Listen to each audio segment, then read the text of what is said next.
Hello, everyone. Welcome back to Dear Dance. Today is a very special episode. I'm so excited.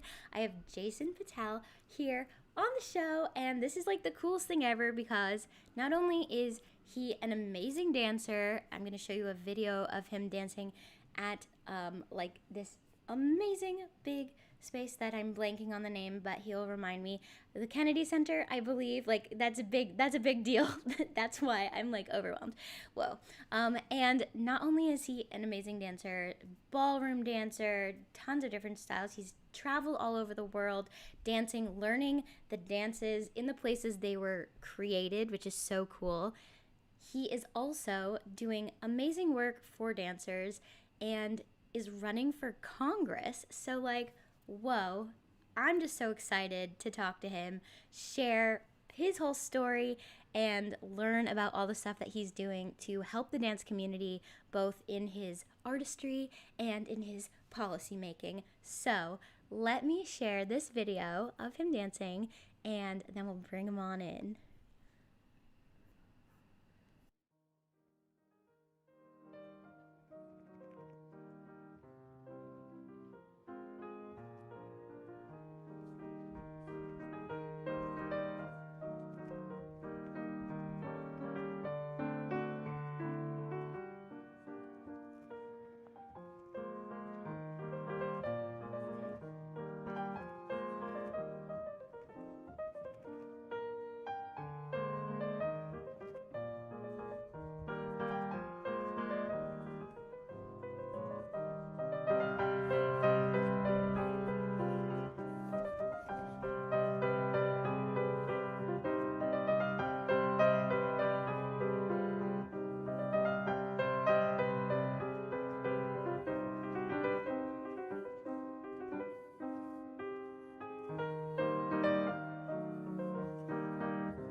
Amazing. And that's only just a small clip. I'm going to share the full video in the show notes and in the video description because not only does he dance beautifully, but he shares a lot of the history of all the dancing. It's just it's an hour-long performance that you can watch the full thing of, but I even learned so much just watching the first bit of it, and it's gorgeous. So, without further ado, let's bring him in with a round of applause. Yay! Hello! Hello! Thank you for being here. Thank you so much for having me. I'm super excited about this. Yes, okay, so first thing we're gonna do, we're gonna jump right into the craft. We did a little pre crafting beforehand because we realized it might be crinkly. And I'm a little nervous about this craft because it's on the more advanced, complicated side. But what we've done, we've prepped our little paper. So we're making paper roses. I My saw mother's someone, name is Rose, so this is perfect. my great grandmother's name was Rose. So crazy. I saw someone make these beautiful roses with like old book pages, and I thought, hey, let's try it. And it's a little scary to me. So you start off with just a regular piece of paper, square piece of paper, and then we folded it into one triangle, a smaller triangle, and then an even smaller triangle. So we already did that to avoid crinkling your ears. And the first thing we need to do is we get our scissors, and we're going to cut from this part over here. So we're making a rounded edge right here. And let me show an example. It's kind of like this. I think I probably could have done it better, but it kind of makes a heart when you open it, but mine's a little not so great. But you know, that's the whole point of these crafts. Yeah, and we're both Perfectionism. dancers, right? Neither of us are Yeah, we're not crafts. professional. We're not professional rose makers. So you know, be gentle with us. Please don't judge our roses too much. But I'm gonna go ahead and try and match all of them to my like weird little one that I just did. And we'll see how it goes. But after we do the cutting, it's mostly just organizing and gluing together in a beautiful way. So I think we can do it. Let's see. Okay.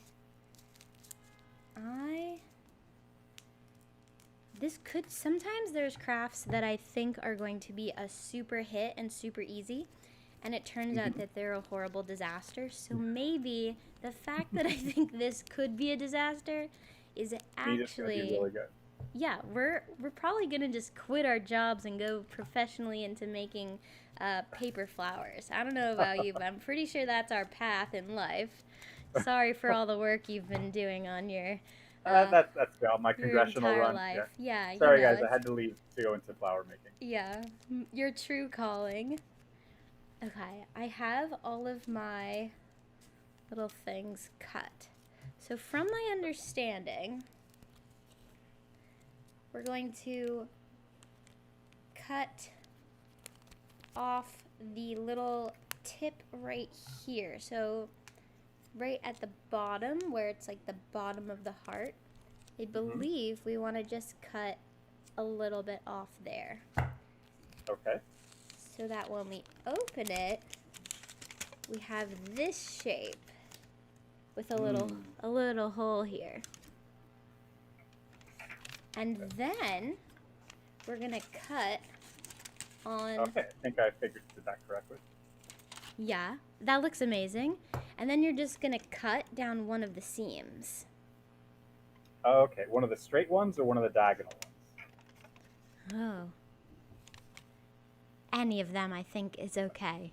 I'm gonna just make an executive decision and say cut any of them. Okay, we'll go with one of the straight ones. Yeah, perfect. So for this, we want to curl our rose, and we're gonna glue it so that here is these two connect here. So we're making it connected but a little smaller. So I'm gonna take my glue, and then, wow, this is a very involved craft. I really was bold picking this one. What are the normal crafts? Well, there have been a few that were a little insane. I had someone make a resin coaster, which was kind of toxic and very intense. And then there have been some that were just like making Christmas cards. So there's a range of just, you know, I decided to get really wild with this one. Okay, here we have. I think I got. I realized I did it maybe backwards, but I think it's okay. You have the added benefit that Double-sided. it's double-sided. See, you already knew. See, I think this is maybe your real calling. So with our next ones, we're going to cut less and less into the rose. So we make it, let's see, so we have to cut our little ends off. And that one, we folded it with 2. So for this one, we're going to make it cut the full heart off for this one, and then fold it in so it's even smaller. So this, yeah, so it should be able to fit inside. I swear we're going to start talking, but this is a very hard craft to multitask with. So I feel like we should just really focus, because we're obviously it's very important that we get these flowers done. Okay, I think I got. So then you can see you can place it inside and it's a little smaller. So then for each one, you're going to just do one less. And then it should look like a beautiful rose all together. I see where we're doing going. like the layers of it. Yeah. I So see for what this we're doing. second one, I'm gonna get rid of a few more.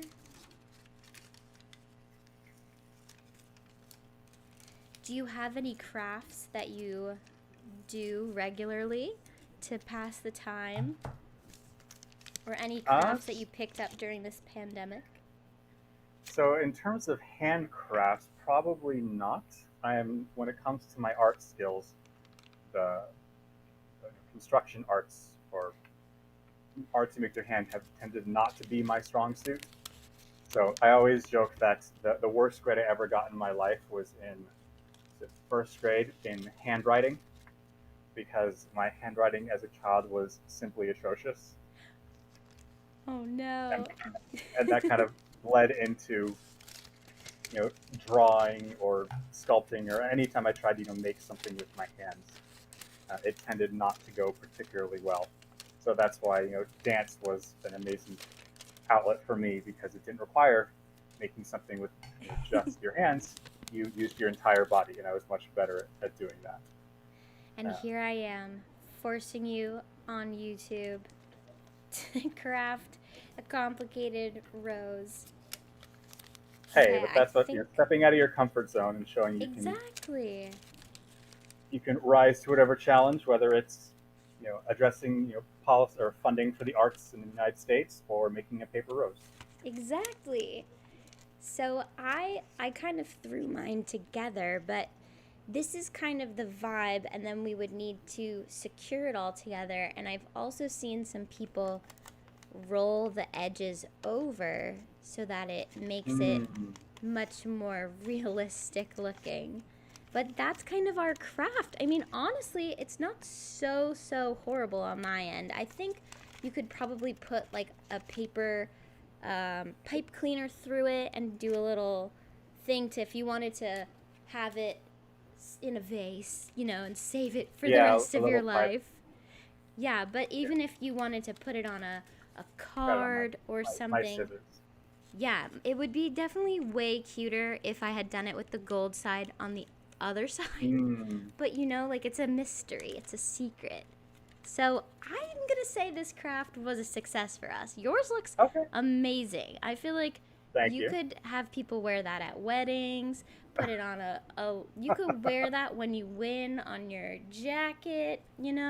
It's I'll gonna be have to great. save it just in case. Yeah, If a hundred if percent. if Well, that day thank you does for come, indulging me with this crazy craft. Now that no we problem. have we have totally thrown perfectionism into the air, let's talk dance. I would love to hear how you started dancing and your whole journey with dance because you've had a journey. You've traveled the whole world dancing. So tell everyone this story. So the quick dance story. So a little bit about my family. So we're a mixed family. So my mother's family is Mexican. My father's family is Jewish. And so on the Mexican side, my grandmother really loved Latin music. So she was always listening to salsa music, to merengue, to cha-cha music. And one of my first CDs I ever had was this CD called Salsa Fresca, which was a collection of a bunch of different salsa songs from all the top artists of the day. And as a kid, I didn't really have much music. It wasn't like today where you have like the click of the button, you can access any song anywhere. We were limited to the cassettes and the CDs that we had. So I must have listened to this one CD thousands of times over the course of my childhood. And I just fell in love with the music and the artists. And when I went to college, I just happened to get the opportunity to start taking classes in it because my college offered some classes in social dancing. And it was the first time that I'd really gotten into it because I'd done it a little bit as a kid, at family things or at social events. But the first formal classes I took was in college, and as like anyone from a Latino family can tell you, the type of dancing you do at like family functions is very different than the type of dancing that you learn inside of a studio. So taking those formal classes in college is what really got me into it, and I helped start our first ballroom dance club at Williams College, where I went to school, and we started contracting with there was a retired teacher who used to teach Argentine tango, who lived in my college town, and so we brought him on campus once a week to teach Argentine tango classes. And then there was a retired Blackpool winner. So if those ball dancers out there know Blackpool, we had a winner from Blackpool living about an hour away from college, and we brought him in once a week to teach the more competitive style ballroom classes. So that was the kind of intro. And then after I graduated from college, I joined my first competitive dance team when I was living in New York City. So I was living in New York City after college, doing AmeriCorps program, and then I would go to Stepping Out Studios, for any of those who knew New York City, on 26th Street in Chelsea, to take classes in salsa and bachata and cha-cha, and I eventually joined their competitive Latin dance team. And we did a bit of traveling around the country and world doing salsa routines. And then the more I did that, the more I just fell in love with the idea of traveling for arts and culture, which led to me. I lived in Argentina for a while to study tango. I did an exchange program in Cuba to study, salsa, son, rumba, casino. Um, I went to Brazil for a while to study zouk, forró, and samba. So I just kind of leaned into that arts traveler lifestyle, and that fit into my day job, which for a long time was doing development work. So helping U.S. companies invest in developing markets overseas. So I always tried to tie in my work trips with my dance trips as well. Yeah, that is so amazing. What is your favorite? I mean, I know it must be a really this is a hard question. Do you have a favorite? I'm going to say a favorite memory from traveling and dancing so that you don't have to pick a favorite country where you dance. So this doesn't mean that you don't like the other places, but what was one of your most memorable experiences learning dance in other countries? Hmm. There's so many that's really hard to narrow down. I would say one of my go-to stories that I tell about traveling abroad for dance, and to me, it's really a good example of how dance and the arts in general are just such powerful tools for bridging cultures. I went on a trip to Nicaragua, and I was staying in a tiny little village outside the capital called El Nombre de Jesus. And I will never forget that it was like a 5 hour journey on the back of a pickup truck. We get there, and there's a group of boys there who are super excited to greet us because they don't have a lot of interaction with Americans, and we're very tired because it's been a long journey. But they plopped down their boombox. And remember, this is the middle of nowhere in Nicaragua. There's one light bulb in this entire village. Give you an idea about how out there it is. They put Wow. down the boombox, they hit play, and it's Bye Bye Bye by NSYNC. And all the boys in the village knew the whole routine. They busted out, for those of you who know the video, right? All this stuff and like the jump, jump, jump. They knew it Oh, all, and amazing. they were so proud to show us that hey, we know your culture. And then later on we put on some salsa music, so I could do a little bit of stuff that they grew up doing, and it was a beautiful moment before we'd even spoken any words, just bonding over the love of dance and the love of culture. Yeah, So I one of love my that. favorite travel memories. Wow, it's so true because dance is such a universal language. It's its own language, and you can connect with people, even people who aren't professional dancers. It's I love that dance is such a worldwide medium and that everyone can participate. You don't have to be a professional dancer to enjoy and benefit from dance because you learn so much more from dance than just steps. You learn communication, trust, skills on picking up moves and memory. There's just so much music. I love that. That is so cool. Yeah, and it's so tied into culture and people's perceptions of who they are in a way that I think is underappreciated in the U.S. Like one of the reasons that I picked Argentina as a place to live for a while to study tango, because for people from Argentina, tango is not just it's not a dance. It's a part of their history. It's part of the way they view the world. When people sing those tango songs, there's a deep sense of like nostalgia and yearning. And when people dance, you're trying to put that feeling into movement. And then when you're in a big room with a bunch of other people who know that history, who feel it very deeply, there's something just deeply powerful that you cannot replicate in any other way besides music and dance.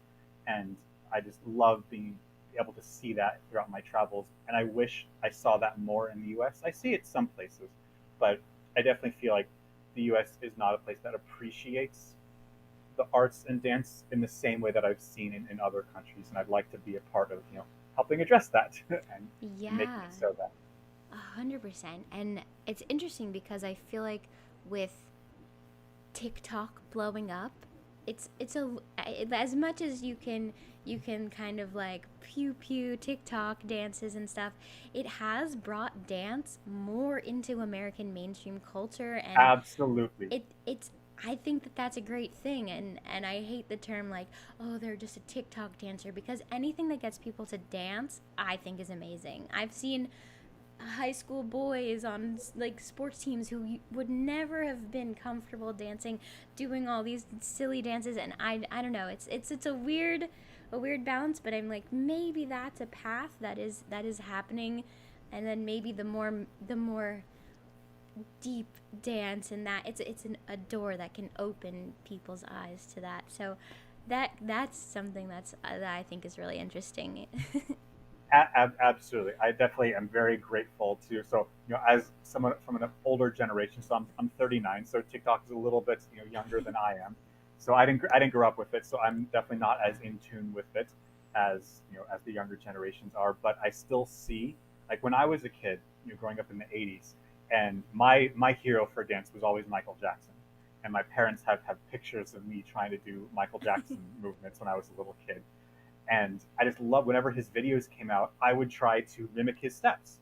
And that was seen as, I don't know if cool is the right word, but Michael Jackson was, the king of pop at that time. And everybody wanted to try and do those dance movements. And so, the TikTok craze of, spreading dance just feels like a next step in the technological evolution of that.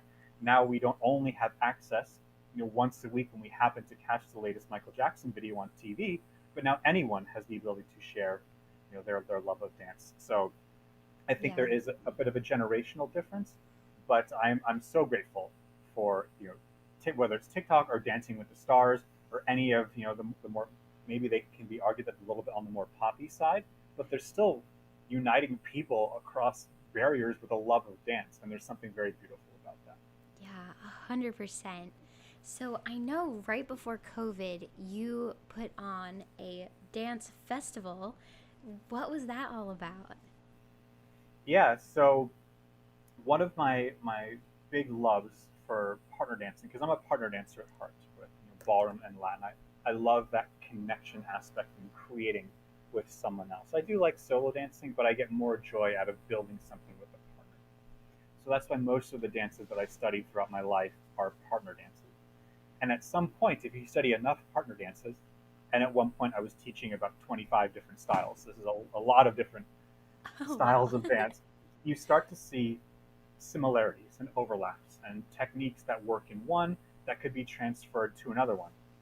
And so there's this movement in partner dancing called fusion dance, which you could have a whole discussion just on fusion dance. So I apologize to any fusion dancers. We're going to cut this real short. But one of the basic ideas is that it tries to mix techniques in styles. And so I wanted to host a festival in that, with that mindset. So we brought in teachers of a bunch of different styles to share their thoughts. Okay, how could you incorporate, Latin hip motion in a smooth dance? Right? How could you incorporate salsa spinning technique in a waltz?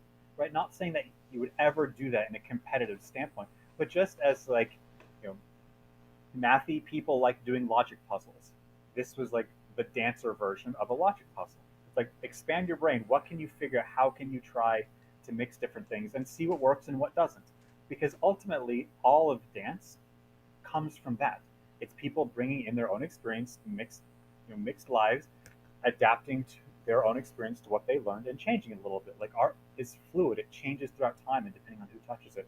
And so this was like a micro version of that. So we called it the Unity Fusion Festival, all about bringing together these different styles and different instructors from different styles. Wow, I love that, and especially with styles that have such strong technique, That's something that is so cool because I feel like that's something that sometimes the big important people in the worlds of these styles, whether it's ballet or a different, there's kind of a ooh, like, no, we have to keep ours pure of what it is, and then it's not that. But then you see things like contemporary ballet or like hip hop styles and street jazz that have combined, and it's just magical what you can do when you combine things. So I love that you did that with something that is so very structured and individual to what it is, and gave the opportunity to just create, because that just there's that's the recipe for magic right there. So that's so awesome. Absolutely. Yeah, and to here, because there definitely is still a place and an important place for those rules and structure. So I can do an amazing fusion dance with somebody who has background in the same skills that I do, but there's a time and a place for just doing a strict waltz, and I don't want to bring in anything else. I just want to put on a beautiful classical waltz and just do reverse turns around the ballroom and do nothing else. And there's something fundamental that touches my heart that way. So I don't want to ever take away from the original dances and where they came from, because I do love those, but I also love stretching boundaries and trying new things. So I don't think you have to choose one or the other. I think you can have both, and I do think it's really important to have those people who are preserving the knowledge of the past, but also have people who are pushing the envelope forward, and we both need each other. Yeah, wow, I love that. And that's so important for so many more things than just dance. That is like the recipe for just growth in general. So I absolutely love that. Okay, it's time for our first game. Let me get my little. Oh, fancy. Ooh, yes. All right, it's time for Would You Rather. And if you're Okay. watching live, or if you're watching the replay, or if you're listening to the audio version of this, definitely let us know. You can comment on the YouTube and we'll be able to see what you pick. And or you can message us and let us know what you would pick. So let's see what we get here. Ooh, okay. Would you rather fight off 20 duck sized unicorns every time you go to the restroom, or Hmm. have your knees eternally glued together? Well, I think as a dancer, I would have to choose the fighting part, because gluing my knees together would severely limit my dance capabilities. So Yeah. I think And by default I have to go with that one, yeah, it'll despite be my like my some cross dislike of training. fighting things. So Yeah. And it doesn't, like they're little unicorns. Maybe it's more just like a little like and then they just I don't know if they're flying unicorns. I'm not up to speed with the latest unicorn skills, but maybe they'll just gallop away with a little rainbow. So maybe it and won't be hey, that it bad. would be proof that unicorns exist. So there's some positive So many aspect to that. benefits. Yeah, So I get great to keep cross dancing, training. and I get a unicorn. So Yeah, and your I legs think will I'll be have to go with so that. strong if you have to be kicking all the time. I think That's that's a that's great true. choice. Yeah. Thank you. Okay, next one.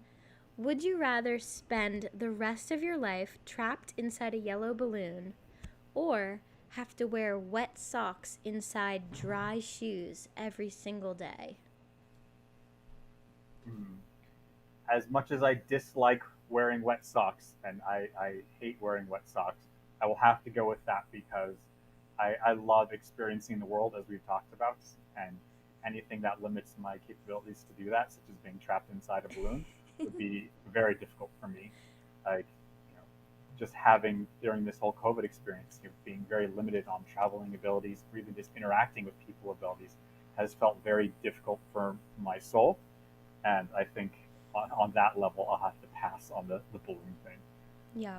So wet socks, here I come. Yeah. Okay, last one. Would you rather have everything you touch turn to ice, or feel dizzy every time you lie down? Whew, neither of those is ideal. I guess I'll have to pick the dizzy when I lie down, because I'm a very tactile person, as I think a lot of dancers are. I know anyone who out there has ever seen the movie Amelie. It was one of my favorite all time movies. And there's a scene at the start where she's talking about how her sense of touch influences how she feels.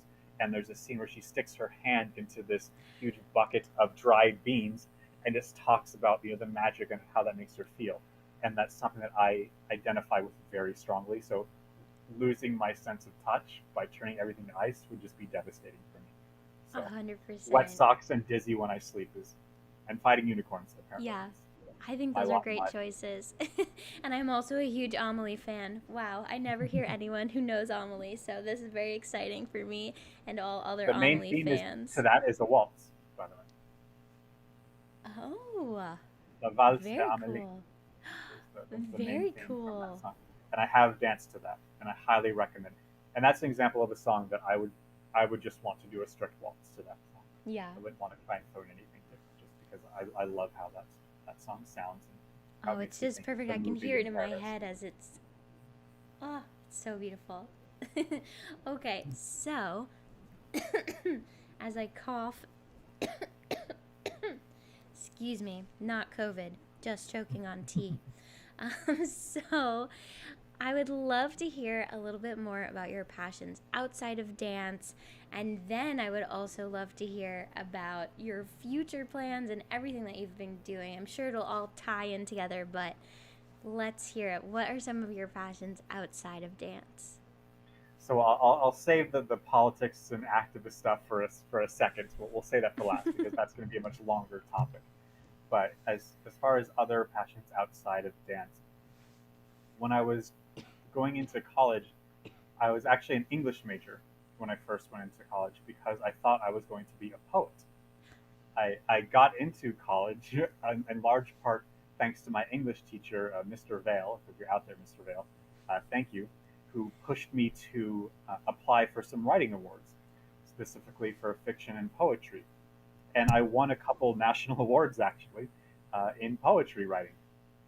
So that kind of guided my creativity during my early years into college. And I still write.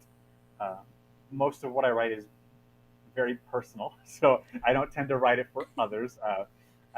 I have shared a couple publicly that they tend to be centered more around dance, and I wrote one during the pandemic about how it feels very isolating to not be able to connect with people. So I do that a fair amount, whether that's fiction or poetry. I really enjoy that. I'm a huge sports fan. Like I grew up in Los Angeles, so I'm a huge Los Angeles Lakers fan. I grew up here, so I'm allowed Okay. to be. Um, Yes. but like some of my favorite memories from childhood are like watching games with my father and grandfather. See what else? I love to sing. I'm definitely not a professional singer, but I am pretty good, and I enjoy um, some of my volunteer work for a long time was I would go to retirement communities, and my grandmother loved Frank Sinatra, so I really enjoyed doing like Frank Sinatra impressions, and so I would go to some retirement communities and sing some Sinatra or Cole Porter or Dean Martin, the big band crooner type stuff. And I've even been doing that now as a volunteer, through my campaign work. I've volunteered at homeless shelters to sing, and definitely not something I'll ever imagine getting paid for, but I do love to do it. And being from a Latino family, I do enjoy singing English and Spanish. Um, so, and I would say then the last thing I can think of is because I'm in LA, I'm a huge movie buff. One of my prized possessions is an original 1977 release, New Hope poster for Star Wars. So one of the original posters that was in the Wow. theaters in 1977 when the movie came out. I have one framed on my wall. That's That one of is my so favorite cool. possessions. So Wow. general movie fan, but Could that you one. pick a favorite movie if you had to, or is that just impossible?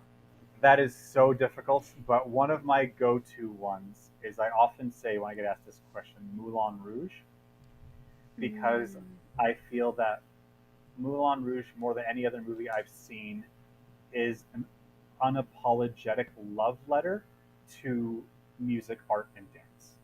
Like, is Mm. it the best movie in the world? No. Like, it's a little cliche at times. Is the music the best? No. Are the singers the best? No. But you can so clearly tell that everyone involved just loves music, loves art, loves dance, loves color, loves magic. Like, just believes in those silly bohemian ideals of freedom, beauty, truth, and love. And there's just something that touches my artist's heart at a very deep level. that when I watch that movie, I'm just like, yes, these are my people. So, Yeah, 100%. I actually got to see that in Bryant Park in the free movie night this summer. It was the first like mm, large gathering I guess that I've done since the pandemic, and it felt like such the perfect thing to go see in the park. It was amazing. So I'm right there with you at that one.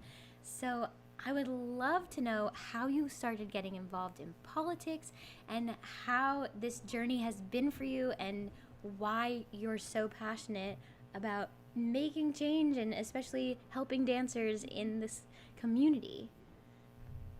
yeah, so this is a bit of a longer story, so I should kind of talk about the other passions Yes. first.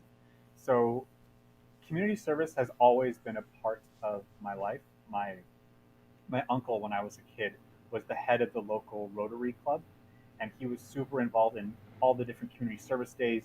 I used to sleep over on his couch, and he would wake me up in the morning and take me at 6 a.m. to go plant trees somewhere, or he would take me to Universal Studios in the back lot to be on the water station for an AIDS run, things like that. And he was always telling me, hey, Jason, it's important to give back and understand that you're not the richest person in the world. Like I don't come from a wealthy family. Both my parents are retired public school teachers, so we don't come from wealth. But I always woke up with food on the table and a place to sleep, and that meant I was privileged.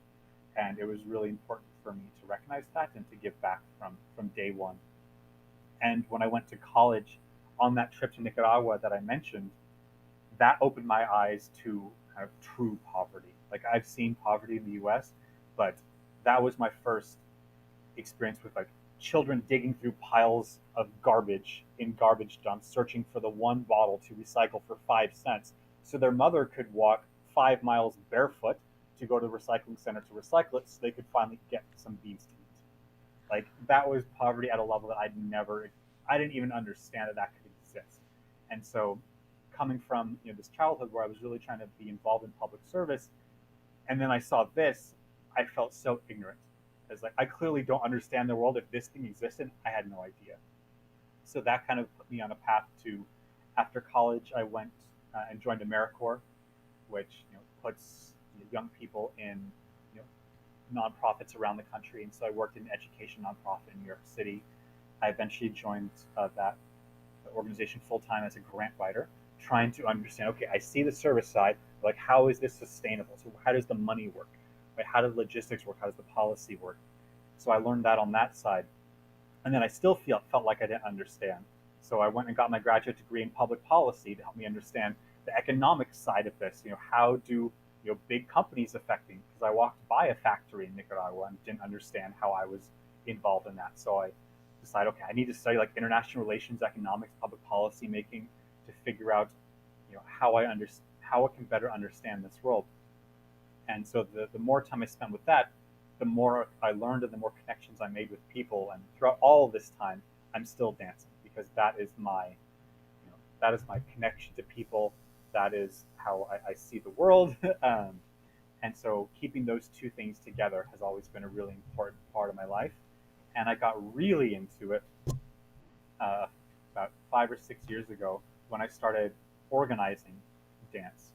And so I was that weird person who, by day, I would be giving presentations to CEOs about you know starting how do we want to invest in public electricity in Nigeria. That's an actual project I worked on. But then in the evening, I would be organizing salsa dances and you know trying to find the balance between those two worlds has always been an essential part of my life. And they first really came together when the Me Too movement became really popular. And as any dancer can tell you, it is an unfortunate reality that there is a lot of sexual harassment that happens in the arts community. Like everyone knows the name Harvey Weinstein, but you know, that's just the top name that everybody knows. But it happens at every level in every art style, and that's something that I've been involved for a very long time in as a supporter level. But I started to take a leadership role when people in my own community started vocalizing that hey, they've been victims of this, and they want someone to speak it on their behalf. so along with some other friends, I started stepping into that public advocacy role for addressing harassment in the arts. And then when COVID hit, that turned into, because of my government and policy experience, I had a lot of friends come to me and say, hey, Jason, can you help me get a PPP loan? Or Mm. can you help me navigate the government grants process? Because I know you have experience in this. And so I did. So I became a resource for my dancer friends, not just on the harassment side, but also for the engagement with government and funding side. And it was about that time that my own business, because I pre-COVID I supported myself in two ways. One, I was a freelance consultant, so I worked with a lot of people who were doing these investments in other countries, and help them write reports, do research, think through their ideas. Then on the side, I taught dance and I organized dance events and I did things like this festival. So I had a very weird job for many years, and it became very difficult to continue to support myself through the dance and the event side because of COVID. And partner dancing is pretty much the worst possible thing you can do during a pandemic. So when my business shut down, I took a long look at what comes next in my life, and I definitely believe that the universe kind of guides you and pushes you in the direction that you're meant to go. And I've just been doing so much work around the advocacy side for dance, and I've also been involved in politics for a while, door knocking and things like that. And the offer came up in my hometown where there was an incumbent who was not the most popular person in the world, and people, when I started talking about what comes next, they're like, hey Jason, you're Latino Jew in one of the heaviest Latino Jewish districts in the country who loves and is a professional artist in a city that is one of the international hubs for art. Uh, so this seems like it could be a really nice summation of your whole life to try to do something like this. So after a lot of self-reflection and a lot of thinking about does this make sense for me, I decided that yes, I think this does. And so I'm trying to be the best advocate, not just for the arts, but for my community. Whether that's my Latino friends and family, my Jewish community, working class folks, anyone who lives here. I want to be a voice, but I obviously have a special place in my heart for the arts community, whether that's here or national. And to my knowledge, and I hope someone will correct me if I'm wrong, I don't know that we've ever had a professional artist in Congress before. I've done research in that. I haven't found someone. So if I'm wrong, someone out there, please tell me. But I don't believe we've ever had a professional artist in Congress, and it's about time. Definitely. And I think that it's so important to have those two sides of your brain and the knowledge that you have from the policy work and giving back, and then your creative artistic side.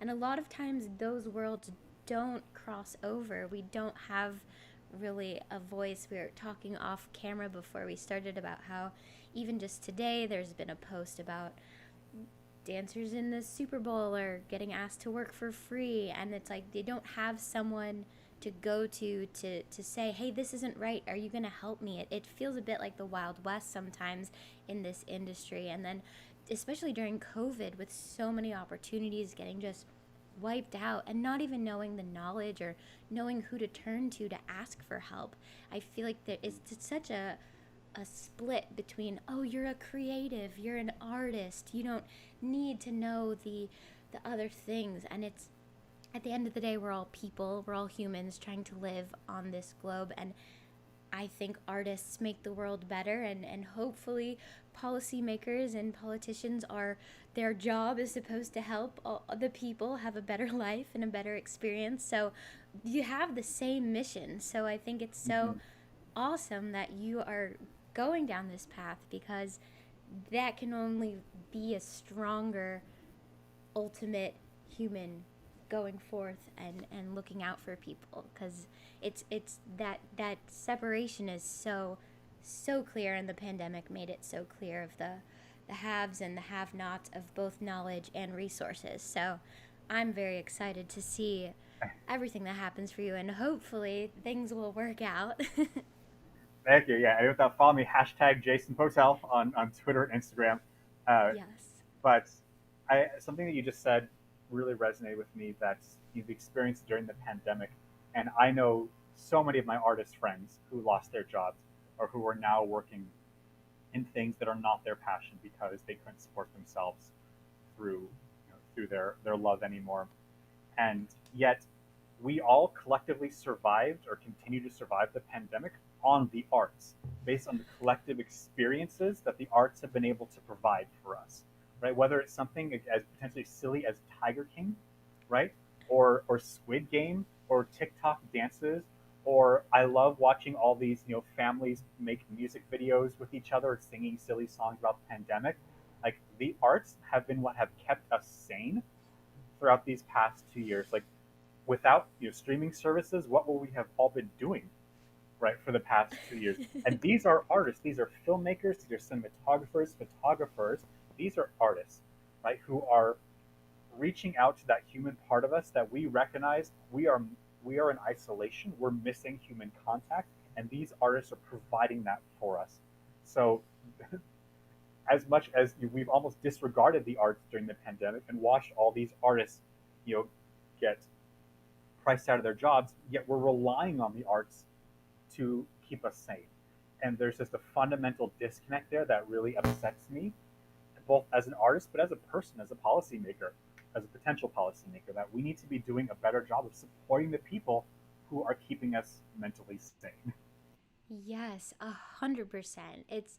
So, it really or is do and we need to do a better wild. job of supporting it. Yeah, and it's also like there are people who have degrees, who have dedicated their life, who have put in the time, and artists of all types should not be fighting to pay their bills, to fight and have a million other jobs just to survive in these big cities where the opportunities are, like New York and LA. It's just so much of it feels so backwards, and so it's so refreshing to hear someone like fighting for artists and dancers, because a lot of the times it doesn't really feel like anyone cares to fight for us, because you're just replaceable. We'll get someone to do it for free. And the number of horror stories that I've heard, especially with harassment. I mean, there's just so much with the money, with the correct working conditions, with the taking advantage sexually and harass. Like, there is just so much, and it so often as an artist feels like you are just like flailing and figuring it out because there's no common thing to help you. So yeah, I'm right Yeah. there with all of that.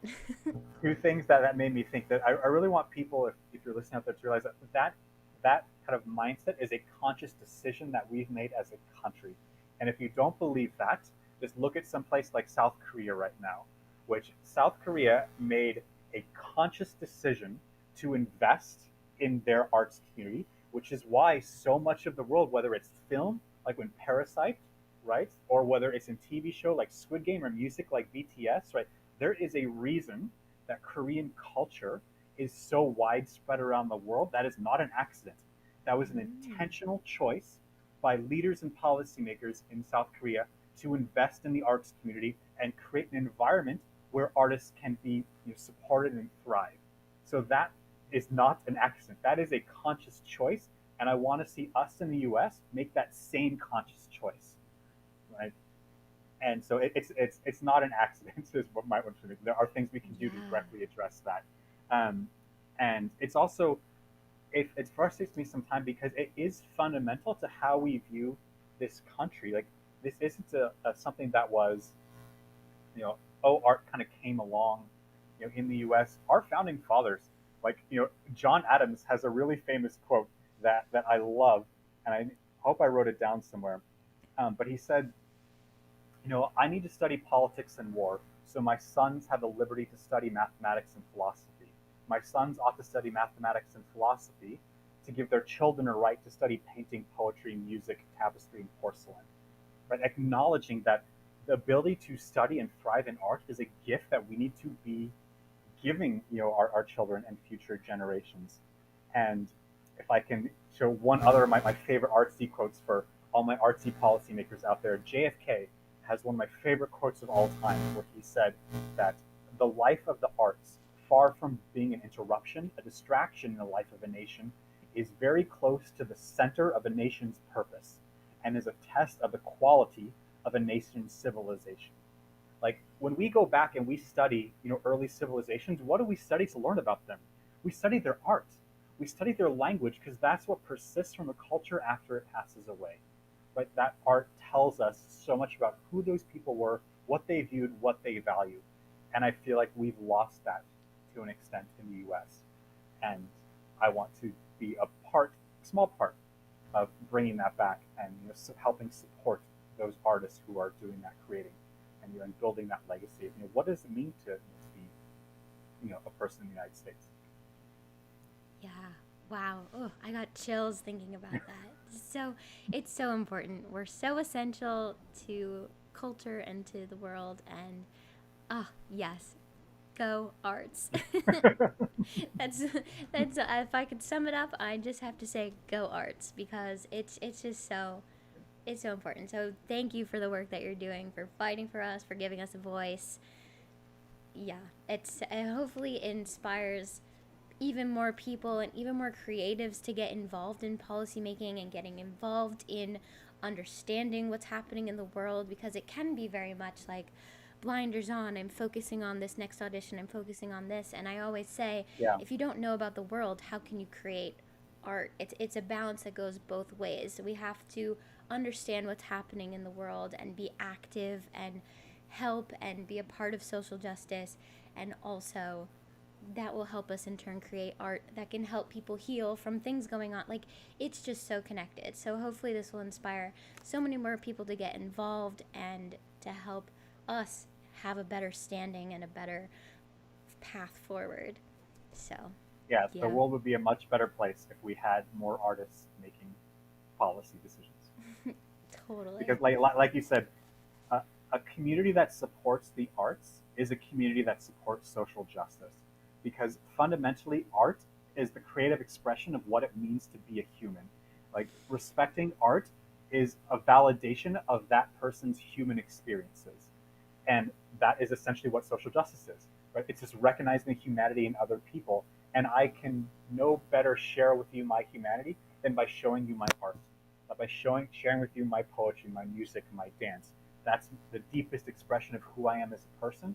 So a society that supports artists is a society that supports social justice and supports social change and supports a livable wage for people and supports universal health care, like, because those all go into that same idea of just supporting what does it mean to embrace people as people. Yeah. Wow. Amazing. Okay. It's time for our last game. A little bit less of a game. So, we have some mystery questions. I'm going to pick randomly one of each color, and then you can pick which one you want to answer first. So, Okay. let's see what we get. Let's see here. Some of them are silly. Okay. Okay, these are some fun ones. Pick a Okay. color. Well, I'm a blue is my favorite color, so let's go with blue. Okay. How do you relieve stress? Hmm, that is a really good question. So there's a lot of different ways. So pre-COVID, I would have said partner dance, and it wouldn't even have been close. That for most of my life, that has been my main form of stress relief. Because again, as a very like tactile person, there's something about you know dancing with someone, letting kind of yourself kind of fade into them and fade into the experience of like the music and the crowd, that just you get this sense of belonging in a way that's hard to create in a different way. So that was always my de-stressor. But since COVID has made it very difficult to do that, I've had to find other ways to de-stress. So I've leaned more into my singing recently as a way to de-stress. And there are some songs that you just real really feel at a deep level, and you kind of belt those out, and you're like, okay, someone at some point wrote this song. They knew what I was feeling, and I'm going to kind of channel that and identify with that and kind of try and they got through it, and so can I. Yeah, I love that. Okay, next color. Let's go purple. When you were little, what did you want to be? So we talked a little bit that I thought I was going to be a poet for a little Yep. while. Um, I also thought I was going to be a math professor.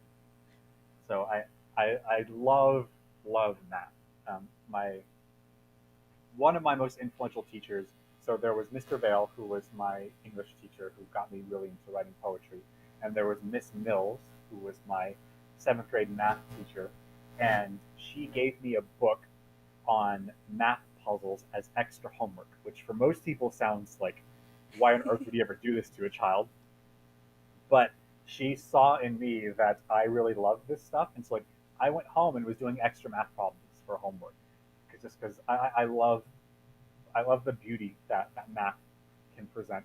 Um, and so I thought I was going to be a math teacher for a while, and did study math in college, but eventually kind of the kind of social justice and the desire to understand the world kind of overtook that. So Mm. I still love math. We play those like jackpot games with my family, and I always win on the math things because I love math, but it's not where life went. Very cool. Next color. Pink. Have you ever had candy for dinner? Oh yeah. I mean, I think any professional artist, absolutely. Like you're driving between gigs, and it becomes a question of what can I find in the car, right? Like what's under the seat, right? Because that was definitely part of my 100%. life where I was bouncing from event to event. And yep. Sometimes it's a Twinkie. Sorry. This one is a little crazy.